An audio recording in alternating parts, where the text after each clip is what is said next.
மக்கள் அனைவருக்கும் வணக்கம். சிறப்பு வாக்காளர் திருத்தம் எஸ்ஐஆர் அப்படிங்கிற செய்தி அறிவிப்பு வந்த உடனே முதலாக இது ஒரு ஃப்ராடு பித்தலாட்டத்தனம் அப்படின்னு சொன்னது சீமான் அண்ணன். இன்னைக்கு இருக்க பிரச்சனை அதை முற்றிலுமாக இது ஒரு ஃப்ராடுத்தனம் பித்தலாட்டத்தனம்ங்கிறத நிரூபிச்சிருக்கு. அது என்னன்னா, சிவகங்கை தொகுதியோட வேட்பாளர் இந்துஜா அவர்களும் அவருடைய கணவர் ரமேஷ் அவர்களுக்கு வாக்கு முற்றிலுமாக நீக்கப்பட்டு அவங்க வாக்காளர் பட்டியலில் இறந்து போனதா அறிவிச்சிருக்காங்க. நாங்கள் வந்துட்டு எஸ்ஐஆர் படிவம் ஃபில் பண்ணி கொடுத்துருக்கோம். எங்களோட 2 பேர் பேருமே நீங்கள் கொடுத்த பட்டியலில் டெத்துன்னு வந்திருக்கு. எதன் அடிப்படையில் நாங்கள் இறந்து போயிட்டோம், உயிரோட இருக்கவங்களை இறந்து போயிட்டுன்னு சொல்றதுக்கு உங்களுக்கு அதிகாரம் யார் கொடுத்தா, எந்த ஆவணத்தின் அடிப்படையில் நீங்களை இறந்து போனோம்னு அறிவிச்சிருக்கீங்க?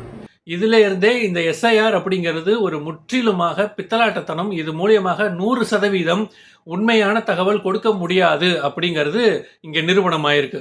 சிவகங்கையில உள்ள தொகுதி வேட்பாளருக்கு மட்டும்தான் அப்படி நடந்திருக்கான்னா இல்ல. நாகப்பட்டினம் மாவட்டம் கீழையூர் ஒன்றியம் கருங்கண்ணி ஊராட்சியில் ஒரு பூத்தில் 20 பேருக்கு வாக்கு நீக்கப்பட்டிருக்கு. இது ஏன் அப்படின்னு கேட்க போய் பார்த்தோம்னா இதில் 10 பேருக்கு இறந்துட்டாங்கன்னு சொல்லி நீக்கியிருக்காங்க.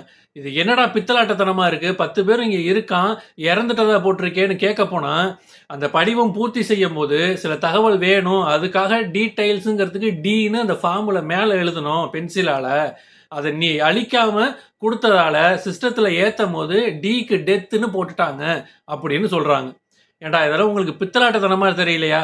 இது எல்லாத்துக்கும் கேட்க போனாக்கா சரி நீக்கி ஐயா பட்டியலில் வந்துட்டு இதுக்கு கோரிக்கை மனு நாங்கள் கொடுக்கணுமா?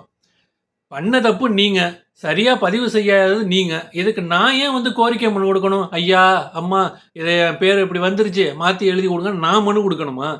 செஞ்ச தப்பு நீ தான் தப்பா ஒத்துக்கிட்டு எனக்கு மன்னிப்பு கடிதம் கொடுத்துட்டு வாக்காளர் பட்டியலில் உங்கள் பேர் ஏறிடுச்சுன்னு உறுதி சான்றிதழ் நீ தான் கொடுக்கணும்.